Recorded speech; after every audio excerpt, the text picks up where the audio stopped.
Imagine enjoying yourself, going on about your life, having the best time of your life, and out of nowhere, in the blink of an eye, you get kidnapped.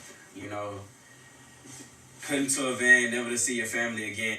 You know, um, it's a horrible thing. I never volunteered for anything like sex trafficking, but after exploring and researching the Stop the Traffic page, I've made a decision that I would try to help out and reach out to them and make a stand instead. Um, Studies showed that the program is actually trying to make a difference. Like, they're actually out there searching for the victims in the area where the victims got kidnapped, have teams finding the victim and where they live or where they last was tracked at, finding communications, like tracking the phone and everything. So they actually trying to make a difference to like stop the trafficking. They also, when they find their victims, they actually take care of them physically and mentally and help them get back to their families and start a healthy life and continue on where they left off.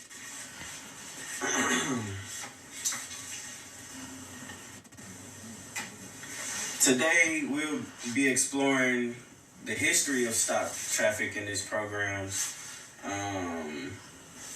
and get involved as well.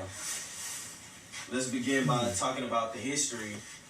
So, the year to stop the traffic whole program was created was in 2001. Who created was Celia de Laverne. I think she's French. And Jacques Paul Klein. They both created that. And why they created it, they needed to see. They wanted to fight the sex slave whole thing. They wanted to defeat it, make sure it was not ever happening anymore. It's also short for Special Traffic Operation Program. So it's called Stop the Traffic Special Trafficking Operation Program. It where it was first located at, but they told us the headquarters was in New York. They started off with 250 local and international police officers, and she led them for 2 years.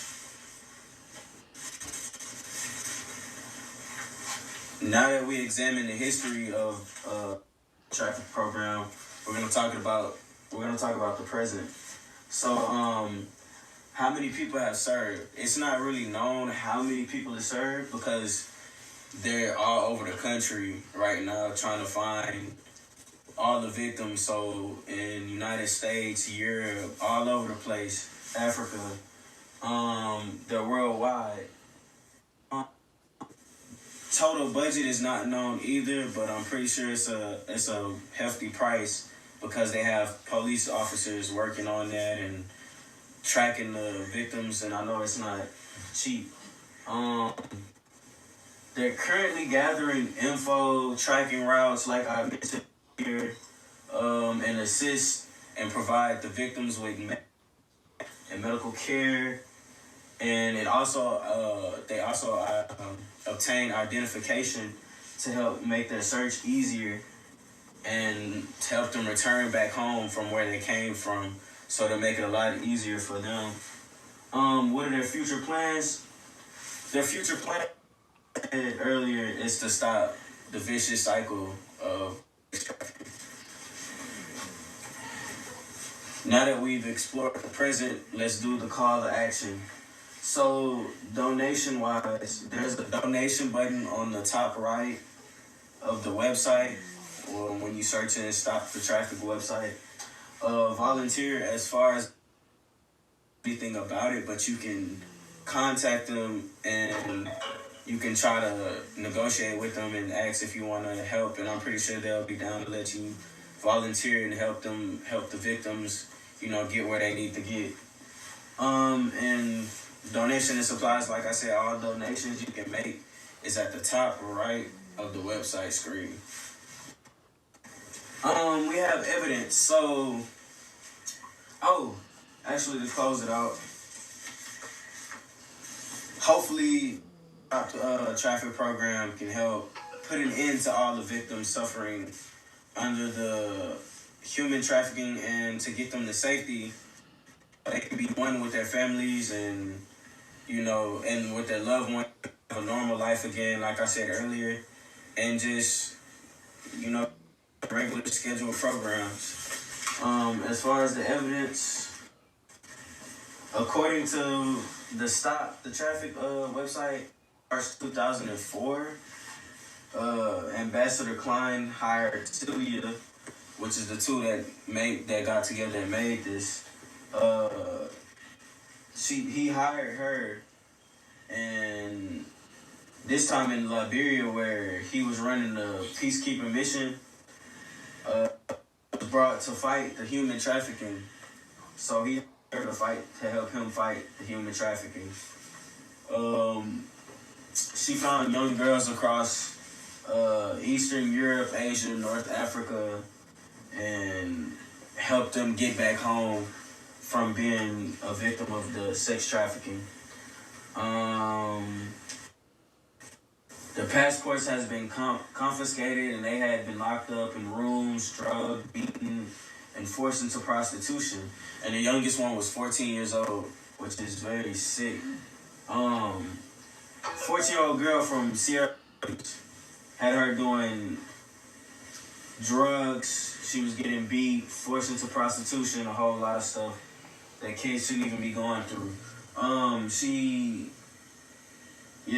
She got kidnapped, and she was sold to serve as a sex slave, which is pretty.